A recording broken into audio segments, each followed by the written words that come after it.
Hello, everyone. So what I'm going to talk to you today about is pretty lateral, and it's basically what we're going to wear on our first trip to Mars. Now, in order to actually talk about this, we have to cut to about 80,000 years ago, when we were just one of a number of species building shit. So you had beavers, luckily, with a double yellow line 80,000 years ago. They were building stuff like dams. We had monkeys building beds. We had orangutans fishing. We had birds building sort of sex dungeons. We had termites building huge mounds. We had elephants who were like the ecological engineers building shit. You had these crazy ant caves, and we still have them today. This is what happens if you take out an ant cave and you fill it with concrete. We had octopuses in tin cans building stuff, and we had us. And so we were building stuff out of all sorts of things. So we were basically just one species of builder about 80,000 years ago, and then it all changed. We were pretty happy in Africa, and then it all started to dry up, and we had to basically move to Paris, which was really fucking cold. So everyone came to Europe, and there were giant ice sheets 2 miles high, and so this led to the first ever clothes. And what it led to is something I call the fur age, and this was driven by the first ever consumer insight, which was, oh shit, it's cold, before we had any kind of anyone else doing anything like selling you Pepsi. And that first consumer insight led to shit like this. This is a guy called Otzi the Iceman, recreated, wearing stuff made out of these things. Woolly mammoths, deer, trees. And so basically, we do what we were going to do in Mars, which is like in situ utilization. We find the shit around us, we turn it into useful tools. So we did that for about 75,000 years. And we know this because we dug up people like this. This is called Otzi the Iceman, who was dug up in the Ötztal Alps. And he was wearing clothes made out of the stuff around him. So this is like where clothing started. Then we cut to about 7,000 years ago, and shit starts to change. We lead to something called the fiber age. And this was driven by, we start making stuff out of silks, cotton, and hemps. So basically modern-day fabrics. And this was entirely driven by the second consumer insight, which is, look how special I am. And so you had a bunch of people like this wearing fucking crazy stuff. Like even if you walk down any street in London, you're going to get stared at if you're wearing that. And this is what drove the fiber age, people wanting to look special. And so about 7,000 years ago, clothes became a social signal, essentially. And we still have it today. So the reason the Pope wears this stuff is to signal that he's really special. The reason these guys all wear navy suits and ties is to signal they're part of a tribe and they're all really special. And so this has lasted all the way through to today. Then we have the third age, which is about 180 years ago. And it led to this. We have the factory age. So instead of your mom or your sister or your dad or your neighbor making clothes, what happened is the third consumer insight is I want more stuff. And this led to this kind of stuff. So lots and lots of people in factories, probably within 10 miles of you making stuff. We're still in the factory age today. You go to Bangladesh, India, or China, this is where you'll find clothing. So it's all being made by the factory age, being driven by the third consumer insight. Now, what's going to happen is quite quickly all of this is going to change, which is why, I should say what I do. I run a clothing brand. Probably useful to say. And I make really advanced clothes out of really advanced materials, and I'll tell you what some of them are in a minute. So today, what we have is we're on the edge of the fourth age, basically, and the fourth consumer insight that we don't probably face this morning, because we're all wearing probably cotton and polyester. The fourth consumer insight is, I've excluded the word fuck, but it really should say, how the fuck am I going to survive this? We're talking about climate change, space colonization, resource scarcity. So it's really, really tough shit to survive. The big thing that's going to drive it is this, though. We live on the top left one, but in about 1,000 years, we're definitely also going to be living on the top right, which is Saturn's moon Titan. We'll be living on Mars, and we'll be living on the moon. And so if I go back one slide, how am I going to survive that? It's really, really difficult. And so where we're actually going to go back to is clothes as tools again, which is where early man first started. And this is probably the best way of thinking of clothes as tools. This is kind of like the classic space suit. It's a survival habitat. You can have a wee, you can have a poo, you can be sick, you can do all the things that you need to do as a human, breathe air, and you're still going to survive. This is where clothing is going to start going as we need to survive increasingly hard stuff. So what we've done as a clothing brand is we've taken on, we know we're not going to Mars just yet, however good Elon is. We've started to take some of the challenges that people are actually going to face as they go to space, and we've started designing clothes for them. So this is the first challenge we took on. This symbolizes the fact that when you go up on the International Space Station, you're going to have 23 sunrises and sunsets every day, which is very, very bad for the human system because we're used to one. And so we looked at creatures that could effectively fold into themselves and survive shit like this. We started with the woodlouse, and we made this, which is a deep sleep cocoon. And so the idea of this is it's basically a self-sustaining habitat. The visor folds over your face, and it creates a micro-habitat for human beings to sleep. Inside this, it's probably too small to read. We basically created a care instruction for aliens, just in case someone slept too long and they were found. And so it definitely says, basically don't kill the human being and do not clean with a laser beam. So we do, as well as looking at the future, we do some, weird shit, basically. I used to work in advertising for a long time, so I like jokes. So care instructions for anyone inside the deep sleep cocoon. We then realized we should really tell someone about it. And so this is obviously Elon. We found that he had a billboard right outside his SpaceX office. And so we took that billboard and we put up this, which says, "Our jacket is ready. How is your rocket going?" So we do funny shit. And then NASA phoned us, and I've been working with them since then. So that's been fun. So other challenges we've looked at, other than mildly, winding Elon up, it's fucking horrible in space. It's really cramped. So this is pretty symbolic of the kind of environment you're going to have. So he's trying to look happy, but that's pretty fucking miserable, I'd say. And one of the things that happens when you get into environments like that is you puke. And you puke quite regularly because your vestibular system, which is basically the thing that says down is down and up is up, stops working in space. And so we designed one of these, which was our first Mars jacket. And poking out there, out of these 3D printed vomit pocket, is a vomit bag, which does this. So it's a nice bright orange bag for puking that you can put back in the jacket. So we designed for, these seem like really arbitrary, stupid challenges, but this is the stuff that people actually face. So NASA, about 5 years ago, ran a challenge to design a space toilet because in space it's very, very hard to go to the toilet because gravity doesn't work. So we actually do work on these really physical little challenges because that's the stuff we're actually going to face. We think it's all going to be about laser beams and guns and robots, and it probably isn't. It's going to be how do humans survive. So this was fun. We then started to think about, I think this is a scene from the end of Interstellar. Long time in the future when we live in space, we're going to live in things called Dyson spheres, which are these giant metal tubes which effectively have the Earth inside them. And one of the things we're going to have to do is not take Earth diseases up to these habitats. And so we built the first jacket made out of copper. Copper is wildly disease resistant. It basically comes with a halo effect where anything that comes within 50 centimeters of it is killed because the copper punctures the DNA of that bacteria or anything that's trying to get to you.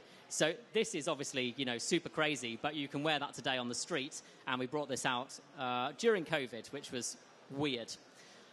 The final challenge, one of the final challenges we started to think about is, even though we escaped caves quite a long time ago, we're basically going to go back in them.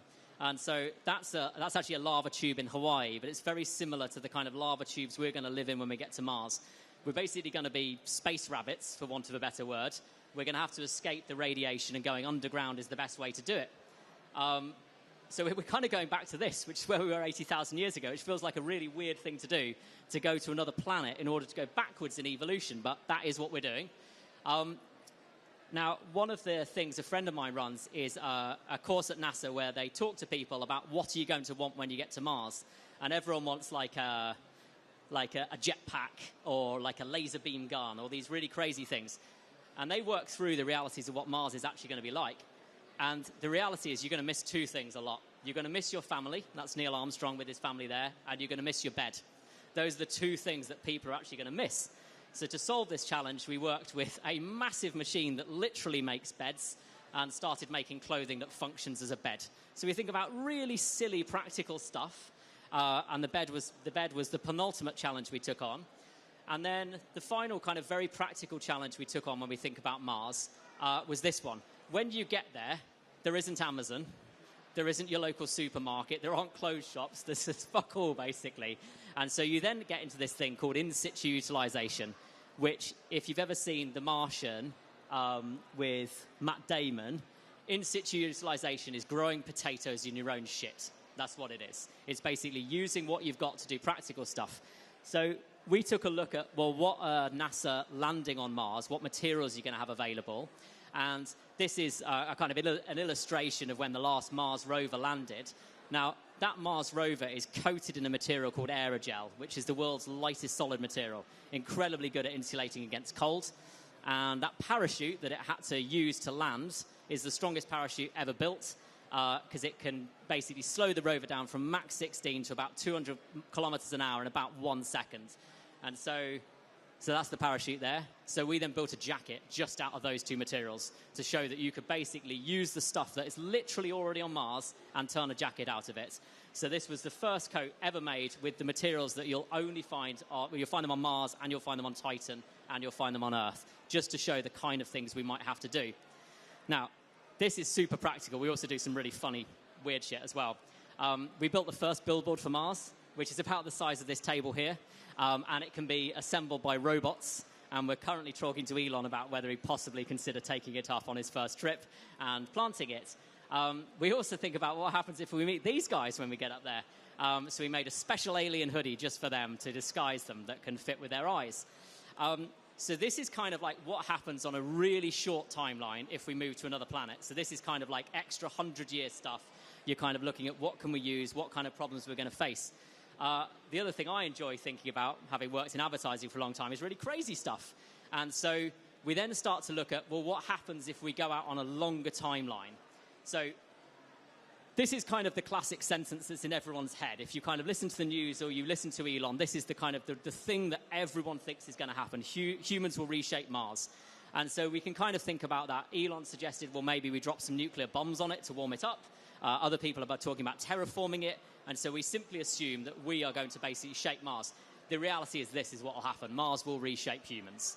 So we are going to a wildly different place, and I'm going to show you why this is probably true.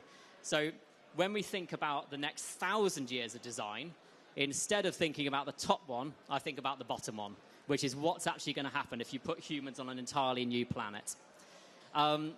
So for the purposes of this, we can cut to the year 3000. It could be the year 5000. It could be the year 10,000. All I'm trying to do is cut far enough so you go anything is possible. The first thing that I actually think is going to happen on a 1,000-year timeline is probably rebellion. So the last time we sent a bunch of people off to another planet, that's the Mayflower. They arrived in America, and pretty soon they signed the Declaration of Independence, which is a very long document, and I'm not going to read it out, but essentially it said that, "Dear England, fuck you." Now, cut to Mars, 1,000 years ago, 1,000 years in the future, 5,000 years in the future, we're going to have bases like this. I can absolutely imagine being sent the equivalent of this, and the shorthand is going to be that, "Dear Earth, fuck you." Like, this is what's going to happen. Every time we send people off to another part of the planet, this is what happens, and it's probably going to happen if we send people off to a solar system. If you start to think about clothing, I haven't designed this yet, but I can imagine Mars-first clothing. You can absolutely imagine a situation in where people use social signaling to basically start going, I prioritize Mars over Earth. The second thing that's going to happen that we're going to have to design for when we get to Mars is physical evolution of human beings. So the reason the physical evolution will happen on a long enough timescale is the first thing is genetic selection. We're being really specific about who we send up. So it's not just anybody. If you look at how astronauts are selected, they are sent through such rigorous trials after decades and decades. You don't send people with physical weakness. You don't send people who are liable to diseases. You don't send anyone who has surgery or needs surgery. So we are effectively going to be genetically selecting, whether it's not necessarily CRISPR technology, but we are going to be doing genetic selection of who we send. We're also going to be doing really strong behavioral selection.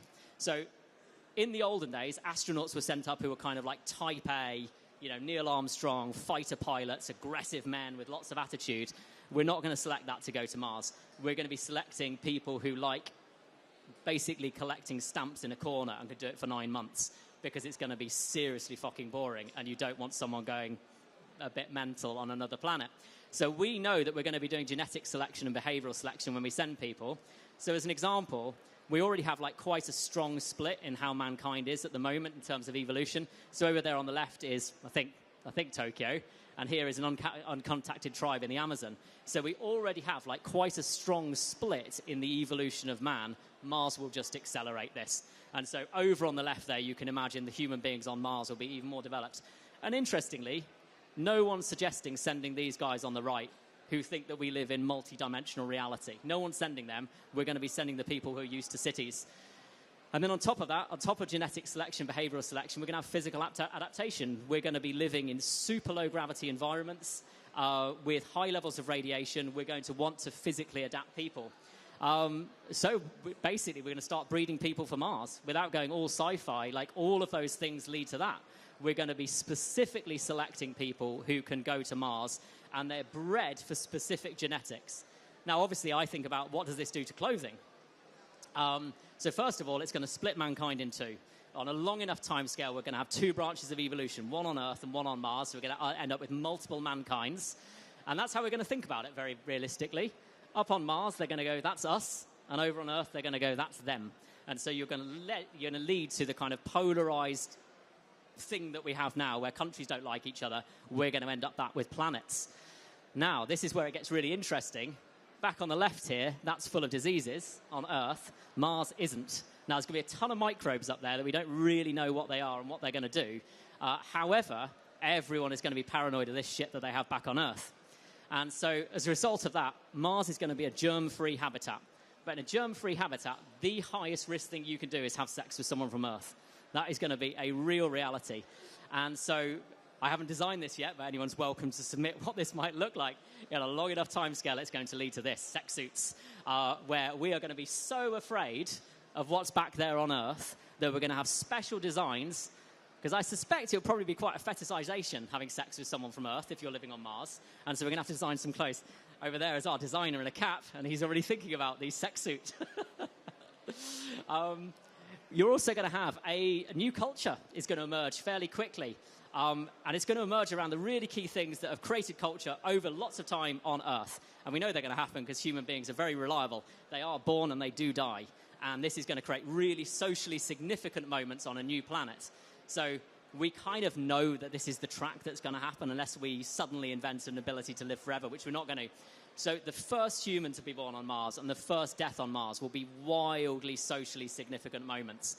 And it's going to lead to all of these. New rituals, moral codes, customs, ceremonies, language, dialect. Where do you bury the first person on Mars? When the first person on Mars is born, where are they born? What are they named? You know, all of these things we're going to have to think about. And if you look at all of these things, if you've watched like The Handmaid's Tale and shit like that, this is all the stuff that creates clothing. So we think about Mars having really advanced clothing as space habitats, but the reality is we're going to live in like gravitationally controlled environments, and we're going to go back to social signaling. Because these rituals, moral codes, customs, ceremonies, language, these are the things that actually create the clothing we all wear today. So we're all in a bit of a uniform today. No one's really in a suit, but we're all broadly wearing cotton. We're all broadly wearing polyester. We're all, apart from me, all wearing relatively dull colours because we kind of want to fit in. So these are all the things that are going to create new clothing. And what you then have to think about is our shift from Earth to Mars. The last time we did anything that dramatic was called the Great Migration, and it's what I talked about at the very start, where it's when we basically went from Africa to Paris, or basically Northern Europe and Northern America. So that was called the Great Migration, and that led to this stuff.